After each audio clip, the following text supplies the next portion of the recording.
So hello and welcome to your channel study with engineers. और आज हमारे Python code की जर्नी का 26वां दिन और आज हम पढ़ने वाले हैं फोर लूप के बारे में, क्योंकि हम वाइल लूप के बारे में पिछले वीडियो में डिस्कस कर चुके हैं और उसके बेस पे एक गेम भी बना चुके हैं। जिसने वीडियो नहीं देखी प्लीज जाके वीडियो देख लेना, तो आपको वाइल लूप के बारे में और समझ आ जाएगी। ठीक है, तो हम डायरेक्ट अपने फोर लूप को समझते हैं। तो फोर लूप में मैंने क्या लिखा है, for loop is used when we have to execute a block of statement fixed number of times। अब फोर लूप हम क्यों यूज करते हैं, जब हमको क्या होता है, जब हमको एक ब्लॉक ऑफ स्टेटमेंट कितनी बार प्रिंट होने वाला है वो हमें पता होता है, तब हम यूज करते हैं फोर लूप का। अब यहाँ पे एक एग्जांपल को समझने की कोशिश करो। मान लो एक क्लास के अंदर हमको क्या करना है, जितने भी स्टूडेंट्स हैं उनका ग्रेड चेक करना है। ठीक है, अब मान लो हमारे क्लास में 20 स्टूडेंट्स हैं, तो मुझे क्या करना पड़ेगा, मुझे लूप लगाना पड़ेगा फोर लूप 1 से लास्ट वाले बच्चे तक का ग्रेड चेक करने के लिए। अब यहाँ पे कंडीशन क्या होती है, मान लो मेरे को मेरी क्लास में कितने स्टूडेंट है वो नहीं पता है, कि मतलब कितने नंबर ऑफ आइटरेशंस होने वाली हैं वो नहीं पता है, तब हम किसका यूज करेंगे, वाइल लूप का करेंगे। तो यही दोनों में मेजर डिफरेंस होता है कि फोर लूप में हमको पता होता है कि वो जो हमारी स्टेटमेंट है वो कितनी बार आइटरेट होगी, लेकिन वाइल लूप में हमको ये चीज नहीं पता होती है। देखो यहाँ पे for loop is used when we have to execute a block of statement fixed number of times। ठीक है, आइटरेशन कितनी बार होने वाली है हमको पता है, लेकिन while loop में हमको क्या होता है, एक कंडीशन तब तक आइटरेट होती रहेगी जब तक वो कंडीशन क्या नहीं हो जाती, सेटिस्फाइड नहीं हो जाती।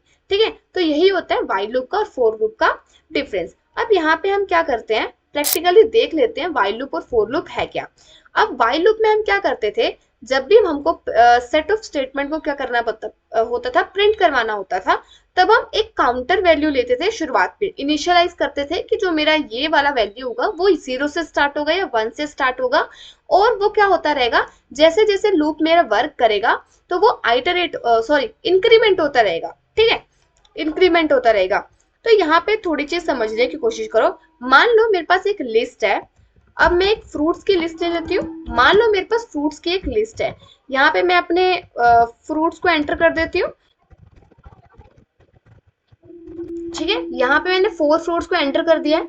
अब यहाँ पे देखो, अब मुझे क्या करना है, फ्रूट्स में जितने भी फ्रूट्स हैं, जितने भी एलिमेंट्स हैं मेरे, उसको क्या करना है, एक्सेस करना है लूप्स का यूज करके। ठीक है, अगर मैं यहाँ पे व्हाइल लूप का यूज करूँ तो ऑब्वियसली मैं यहाँ पे पहले काउंटर डालूंगी एक, कि मैं शुरू कहाँ से करना चाहती हूँ, मैं फ्रूट्स का जो 0th इंडेक्स पे जो आइटम है वहां से शुरू करना चाहती हूँ। ठीक है, अब यहाँ पे मैं व्हाइल लूप लगाऊंगी।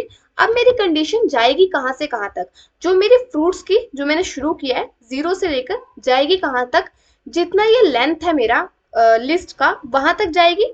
अब यहाँ पे मैंने क्या किया, जब तक मेरा जो आई होगा वो लेस देन रहेगा लेन ऑफ फ्रूट्स के, लेस रहेगा लेन ऑफ फ्रूट्स के, तब तक क्या होता रहेगा, मेरा प्रिंट होता रहेगा फ्रूट्स ऑफ आई।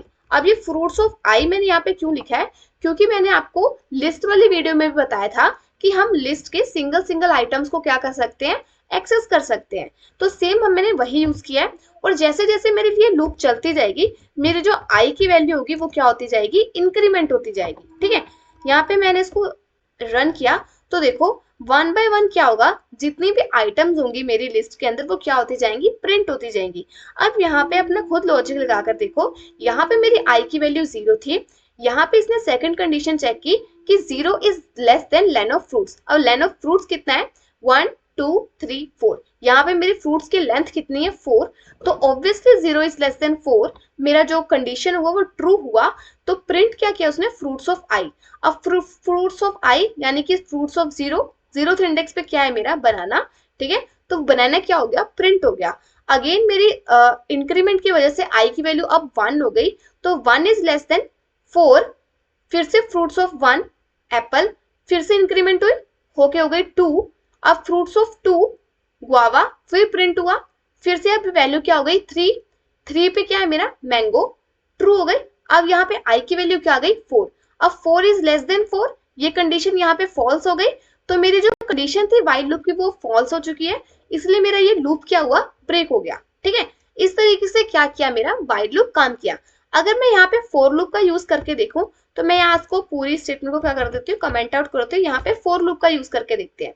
ठीक है, अब फोर लूप में मैंने क्या डाला, एक काउंटर डाला, 4 i अब ये जाएगा कहाँ तक, फ्रूट्स तक जाएगा, फॉर आई इन फ्रूट्स। अब ये आई है क्या, जितने भी ये मेरी एलिमेंट है वो क्या होते रहेंगे, आइटरेट होती रहेंगी फ्रूट्स तक, ठीक है। अब यहाँ पे प्रिंट क्या होगा मेरा, आई, प्रिंट क्या होगा मेरा आई। अब इसको मैंने सेव किया, रन किया, तो देखो ये सेम काम करेगा, ये सेम काम करेगा, ठीक है। अब यहाँ पे फोर लूप का थोड़ा सा मेजर डिफरेंस समझने की कोशिश करो। अगर मैं क्या करूं यहाँ पे, अगर मैं मेरा नाम 100 टाइम्स प्रिंट करवाना चाहती हूँ, ठीक है, तो मैं उसको इस तरीके से कर सकती हूँ, प्रिंट पायल, ये 1 time, second time, third time, ये 100 टाइम्स मान लो मैंने इस तरीके से इसको प्रिंट कर लिया, ठीक है। बट अगर मेरे को इससे भी ज्यादा टाइम्स, मान लो 500 बार इसको प्रिंट करवाना हो, तो वो बहुत मुश्किल हो जाएगा मेरे लिए राइट करना कोड, ठीक है। अगर मैं आपको बोलूं कि मैं अपना नाम 100 टाइम्स प्रिंट करवा सकती हूँ सिर्फ 2 लाइन का यूज करके, उसके लिए हम क्या यूज करेंगे, फोर लूप का। अब यहाँ पे मेरे को आइटरेशन भी पता है कि हाँ मुझे 100 टाइम्स प्रिंट करवाना है, और मुझे यूज क्या करना पड़ेगा, फोर लूप का यूज करना है। तो फोर लूप का यूज हम कैसे करेंगे, फॉर आई इन रेंज, कहाँ तक जाना है मुझे, 100 तक, 100। अब मुझे प्रिंट क्या करना है, मेरा नाम प्रिंट करना है, ठीक है, मेरा नाम प्रिंट करना है। अब यहाँ पे एक बार रेंज फंक्शन को समझने की कोशिश करो कि रेंज फंक्शन मेरा कर क्या रहा है। अगर मैं यहाँ पे प्रिंट करूं रेंज को, प्रिंट करूं अगर मैं रेंज को 0 से 10 तक, तब मेरा रेंज कहाँ से कहाँ तक प्रिंट होगा, 0 से 10 तक प्रिंट होगा। यहाँ पे देखो, यहाँ पे मेरा रेंज 0 से 10 तक प्रिंट होगा। बट अगर मैं इसको क्या कर दूं, इसको लिस्ट में टाइपकास्ट कर दूं, तो 0 से 10 तक के नंबर क्या होंगे, वो मेरे लिस्ट के अंदर आ जाएंगे। कैसे, लिस्ट के अंदर 0 से 10 तक का मेरा नंबर प्रिंट हो जाएगा। तो ये क्या काम कर रहा है, रेंज फंक्शन मेरा आइटरेट करवाने का काम कर रहा है, कितने नंबर ऑफ टाइम्स, जितना हमने उसके अंदर मेंशन किया है, ठीक है।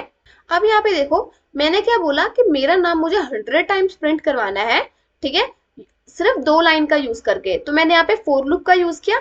अब यहाँ पे आई कैसे वर्क करेगा वो भी देख लो। अगर मैं यहाँ पे एफ स्ट्रिंग का यूज करूं, अगर मैं यहाँ पे एफ स्ट्रिंग का यूज करके यहाँ पे आई को भी प्रिंट करवाऊं, तो आई मेरा क्या हो रहा है, आई मेरा 100 टाइम्स आइटरेट हो रहा है, आई मेरा क्या हो रहा है, 100 टाइम्स आइटरेट हो रहा है।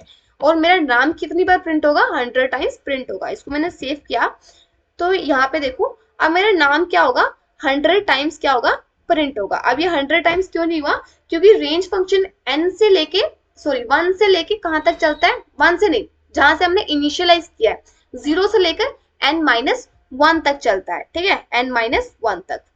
देखो यहाँ पे 0 से लेके n-1 तक। अगर मैं यहाँ पे मेंशन भी कर दूं कि मुझे 1 से चाहिए कहां तक, 101 तक, तो ये मेरा कहां से कहां तक प्रिंट होगा, 1 से लेकर 100 तक प्रिंट होगा। देखो 1 से लेकर 100 तक प्रिंट होगा। ये मेरा काम करता है फोर लूप। अब यहाँ पे फोर लूप का फंडा भी आपको समझ आ गया होगा, व्हाइल लूप का फंडा भी आपको समझ आ गया होगा। अब यहाँ पे एक चीज देखो, यहाँ पे हमने इनिशियलाइज कुछ भी नहीं किया है, रेंज फंक्शन का यूज किया है कि मुझे यहाँ से यहाँ तक चाहिए, ठीक है। तो यहाँ पे दोनों फंडा समझ आ गए कि व्हाइल लूप क्या है, फोर लूप क्या है। अब हम अपने मल्टीप्लीकेशन टेबल पे आगे बढ़ते हैं। अब हम यहाँ पे एक एक्सरसाइज परफॉर्म करने वाले हैं, जिसमें हम मल्टीप्लीकेशन टेबल बनाएंगे for both for loop and while loop. तो पहले हम व्हाइल लूप का यूज करके क्या करेंगे, मल्टीप्लीकेशन टेबल बनाएंगे, देन हम किसका यूज करेंगे, फोर लूप का यूज करेंगे। अब यहाँ पे मल्टीप्लीकेशन टेबल बनाने से पहले एक चीज दिमाग में रखो, पहले तो मुझे क्या प्रॉम्प्ट होना चाहिए कि मुझे कौन सी टेबल को प्रिंट करना है, ठीक है, नंबर मेरे को एंटर करना पड़ेगा। उसके लिए मैंने क्या किया, यहाँ पे एक मैंने इनपुट ले लिया नंबर को, कि पहले आप अपना नंबर बता दो कि आपको कौन से नंबर का टेबल चाहिए, ठीक है। इसके बाद मैंने क्या करना है, यहाँ पे व्हाइल लूप लगाना है। अब व्हाइल लूप मेरा चलेगा, कहाँ से शुरू होगा, 1 से शुरू होगा, क्योंकि टेबल कहाँ से मेरा जा रहा है, 5 1 जा 5, तो 1 से शुरू होगा, ठीक है, या 2 1 जा 2। उसके बाद मेरा क्या हुआ, मैंने यहाँ पे व्हाइल लूप लगाना है। अब व्हाइल लूप मेरा कहाँ तक जाएगा, मुझे चाहिए 5 10 जा 50 या 2 10 जा 50 या 3 10 जा 3 10 जा 30 या 2 10 जा 20, यहां तक मुझे चाहिए। तो मेरा लूप कहां तक जाएगा, जब तक मेरा i is less than equal to 10 नहीं हो जाता, ठीक है, 10 तक जाएगा ये पूरा। अब मेरा प्रिंट क्या होने वाला है, यहाँ पे मैं एफ स्ट्रिंग का यूज करूंगी। अब मेरा प्रिंट क्या होने वाला है, पहले तो जो मेरा टेबल है, जो मैंने नंबर एंटर किया वो, उसके बाद प्रिंट होगा मेरा, मल्टीप्लाई होगा किससे, i से, आई मेरा क्या हो रहा है, आइटरेट हो रहा है, यहाँ पे चेक करते जाओ, आई मेरा आइटरेट हो रहा है, यहाँ पे मेरा क्या प्रिंट होगा, इन दोनों का मल्टीप्लीकेशन, इन दोनों का मल्टीप्लीकेशन मेरा क्या होगा, प्रिंट होता जाएगा। उसके बाद मैं अपने आई के वैल्यू को क्या करती रहूंगी, इंक्रीमेंट करती रहूंगी, ताकि ये कंडीशन एक टाइम ऐसा आ जाए कि जो हमारा कंडीशन हो वो क्या हो, ये वाला फॉल्स हो जाए, ठीक है, ये वाला ट्रू हो जाए, ठीक है, तब तक मेरे क्या होगी, कंडीशन मेरी चलती रहेगी। तो इक्वल टू 1, ये अब क्या होता रहेगा, इंक्रीमेंट होता रहेगा। अगर अब मैं इसको रन करूं तो मेरे को क्या वह पहले पूछेगा कि एंटर द नंबर। अब मुझे 5 का टेबल चाहिए, 7 का टेबल चाहिए, 8 का टेबल चाहिए, किसी का भी टेबल ले लो। एंटर किया मैंने, तो यहाँ पे क्या हुआ, मेरे पास मल्टीप्लीकेशन टेबल प्रिंट हो गया। अब हम किसी भी टेबल का क्या कर सकते हैं, किसी भी नंबर का टेबल प्रिंट कर सकते हैं। अब मुझे 56 का टेबल चाहिए, तो यहाँ पे 56 का टेबल भी मेरे पास इजीली प्रिंट हो जाएगा। अब ये किया हमने यूज व्हाइल लूप का। अब मुझे किसका यूज करना है, फोर लूप का। तो इसके लिए मैं यहाँ पे कमेंट आउट कर देती हूँ इसको, और यहाँ पे प्रिंट करके देखते हैं, ठीक है। देखो यहाँ पे फोर लूप का यूज करने जा रहे हैं मल्टीप्लीकेशन टेबल के लिए। मैंने पहले ही इनपुट ले लिया है नंबर का, इसको मैंने कमेंट आउट नहीं किया है, सेम ही रहने दिया है, ठीक है। अब मुझे क्या यूज करना है, फोर लूप का। अब यहाँ पे लूप मेरी कहाँ जाएगी, four I in range, range मेरी कहां तक जाएगी, 1 से लेकर 11 तक। मैंने पहले बोला कि जो रेंज फंक्शन है वो n-1 तक जाता है, मतलब ये 10 तक ही जाएगा अगर मैं यहाँ पे 11 लिख भी रही हूँ तो, ठीक है। रेंज फंक्शन 10 तक जाएगा, n-1 तक। अब मुझे प्रिंट क्या करना है, मुझे ये सेम चीज चाहिए प्रिंट होती हुई, तो मैं यहीं से कॉपी कर लेती हूँ उसको, ठीक है। अब मेरा खत्म हो गया, मुझे इसके बाद कुछ नहीं करना फोर लूप पे। मैंने 2 लाइन में क्या कर दिया, अपना मेरा पूरा प्रोग्राम बना लिया मल्टीप्लीकेशन टेबल का। इसको मैंने रन करा तो देखो मेरा सेम चीज प्रिंट होगा, सेम चीज डिट्टो सेम चीज प्रिंट होगा। 5 किया, 5 का टेबल पूरा प्रिंट हो गया। अब यहाँ पे व्हाइल लूप में हमने क्या किया, कितनी बार आइटरेशन की, ये फोर लूप में हमने 2 लाइन में अपना पूरा कोड क्या कर लिया, कंप्लीट कर लिया। तो यहाँ पे हमने अपना मल्टीप्लीकेशन टेबल बनाया using for loop and while loop. तो आज के वीडियो में इतना ही। होप सो कि अभी तक आपको व्हाइल लूप और फोर लूप का फंडा समझ आ गया होगा।